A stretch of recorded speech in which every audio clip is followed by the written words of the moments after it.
Hello welcome to N9 media. ఇంచుమించు గత వారం రోజులుగా తంగలాం సినిమా మీద కాషాయం బ్యాచ్, అగ్రవర్ణస్తులు, ఇంకా దేశంలో కులం ఎక్కడుంది, ఇవన్నీ ట్రాష్, పారంజిద్ది ఫేక్ సినిమా, అసలు ఇది చరిత్రే కాదు లాంటి పాలిష్డ్ మాటలతో పాటు నీచమైన కామెంట్లు కూడా చేశారు. అయితే దళితుల పరిస్థితులు బాగున్నాయి కదా అని అంటున్నారు కదా, కాసేపు ఒప్పుకుందాము. పైగా దళితులు అక్కడక్కడ బాగుపడకుండా మిగిలారు, అది కూడా వారు చదువుకోలేదు కాబట్టి అని అంటున్నారు. అయితే ఇక్కడ రెండు ప్రశ్నలు. మొదటిది, కేవలం చదువే గౌరవాన్ని ఇస్తుంది ఈ సమాజంలో అని మీరు అంటున్నారు కాబట్టి కొన్ని తరాలు వెనక్కి వెళితే దళితుల ముత్తాతలు, అగ్రవర్ణ ముత్తాతలు ఇద్దరూ చదువుకోలేదు, కానీ అగ్రవర్ణ ప్రజలకు ఉండే గౌరవాలు వేరు. దళితులకు వెలివాడలే గతి. ఇక అగ్రవర్ణ ప్రజలు ఇష్టానుసారంగా దళిత స్త్రీల మీద చెరబట్టే వాళ్ళు, అత్యాచారాలు చేసేవాళ్ళు. ఒక్క దళిత వ్యక్తి అదే ధైర్యంతో అగ్రవర్ణ ఇంటి స్త్రీలను చెరబట్టారా? అప్పుడు ఇరుపక్షాల వారికి చదువు లేదు కదా. సరే, ఇప్పుడు పరిస్థితులు బాగయ్యాయి కదా, మరైతే దళిత మహిళలకు ఇంకా న్యాయం దక్కడం లేదెందుకు? ఎగ్జాంపుల్ కూడా చెప్తాను. హత్రాస్ బాధిత దళిత కుటుంబానికి 4 ఏళ్ళు అయినా కూడా న్యాయం జరగలేదు.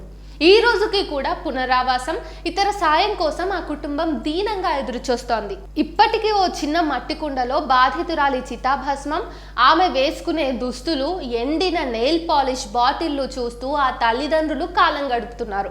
మాకు న్యాయం జరిగే వరకు ఆమె చితాభస్మాన్ని నదిలో కలపబోమని ఆమె తల్లి అంటుంది. ఇదేంటి మరి? బీజేపీ హయాంలో ఎన్ని దళిత కుటుంబాలు రోడ్డున పడ్డాయో లెక్కలేదు. సరే, అసలు ముందుగా మీకు హత్రాస్ ఘటన గుర్తుందా? గుర్తుండదు. ఎందుకంటే దళితుల జీవితాలను గుర్తు పెట్టుకుని వాళ్లకు న్యాయం చేయండి అని అడగడానికి మనకు నోళ్లు రావు. కానీ నేను మీకు గుర్తు చేస్తాను, వినండి. హత్రాస్లో సామూహిక లైంగిక దాడి, హత్య కేసు జరిగి 4 ఏళ్లైంది. 2020 సెప్టెంబర్ 14న సీత అనే 19 ఏళ్ల దళిత యువతి, పేరు మార్చాను ఎందుకంటే బాధితుల ఐడెంటిటీ రివీల్ చేసే హక్కు మనకు లేదు. Coming to the point back, Sita అనే దళిత యువతి ఇంటికి కొన్ని మీటర్ల దూరంలో అర్ధనగ్నంగా రక్తస్రావంతో సజీవంగా కనిపించింది. కారణం మీకు గుర్తుందా? సో కాల్డ్ ఠాకూర్లు ఆమెను సామూహికంగా అత్యాచారం చేశారు. 2 వారాల తర్వాత ఆమె చికిత్స పొందుతూ పరిస్థితి విషమించి ఆసుపత్రిలోనే మరణించారు. ఆమె మృతదేహాన్ని ఉత్తరప్రదేశ్ పోలీసులు, అలాగే ముఖ్యమంత్రి యోగి కనుసన్నల్లో ఠాకూర్లు కలిసి బలవంతంగా దహనం చేశారు. నాటి నుంచి నేటి వరకు ఠాకూర్లు ఎక్కువగా ఉండే ఆ గ్రామంలో జరిగిన ఆకృత్యాలను యోగి సర్కార్ దాచిపెట్టాలని చూస్తూనే ఉంటుంది కూడా. కానీ మీడియాలో ఆ కఠోర వాస్తవాలు వెలుగులోకి వచ్చాక దేశం యావత్తు విస్మయం చెందింది. బాధిత కుటుంబీకులను ప్రతిపక్షాలు కలవటానికి ప్రయత్నించినా యూపీలోని బీజేపీ సర్కార్ వాళ్ళను అడ్డుకున్నది, ఆంక్షలు పెట్టింది. సీత మరణించిన 4 ఏళ్ల తర్వాత నిందితుల్లో 3 తిరిగి గ్రామానికి వచ్చేశారు. కానీ ఆ దళిత కుటుంబం మాత్రం తమ ఇంట్లో పంజరంలో బందీఖానా లాంటి జీవితాన్నే కొనసాగిస్తోంది. 2024 జూలైలో అలహాబాద్ హైకోర్టు ముందు సీత కుటుంబం నివేదించింది. తమను వేరే చోటికి తరలించి ఉద్యోగం ఇప్పించాలని ప్రాధేయపడింది. కానీ అది జరగలేదు. భద్రతా ఏర్పాట్ల వల్ల తాము తిరగటానికి ఇబ్బందిగా ఉందని కోర్టుకు తెలిపింది. దీనిపై స్పందించాలని చెప్పి ఉత్తరప్రదేశ్ ప్రభుత్వాన్ని కోర్టు కోరింది.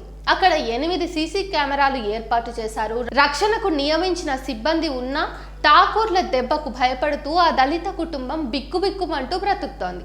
ఇప్పుడు చెప్పండి, దేశంలో కుల వ్యవస్థ లేదా? బీజేపీకి దళితులు హిందువుల్లా కనిపించరా?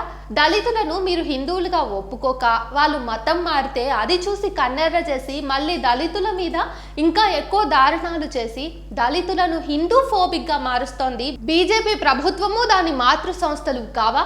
వేదికలెక్కి మైకుల ముందు ముస్లింలను రేపిస్టులుగా చెప్పే బీజేపీ నాయకులకు, నాయకురాళ్లకు ఠాకూర్లు, సంజయ్ రాయ్లు రేపిస్టులుగా కనపడటం లేదు అంటే బీజేపీ గుడ్డిదని అర్థమా? లేదంటే బీజేపీ అప్రజాస్వామ్యమా? లేదంటే బీజేపీ మళ్ళీ తన మతపైత్యాన్ని చూపించడానికి దళితుల జీవితాలను హారతి కర్పూరంలా కాల్చేయమంటనా?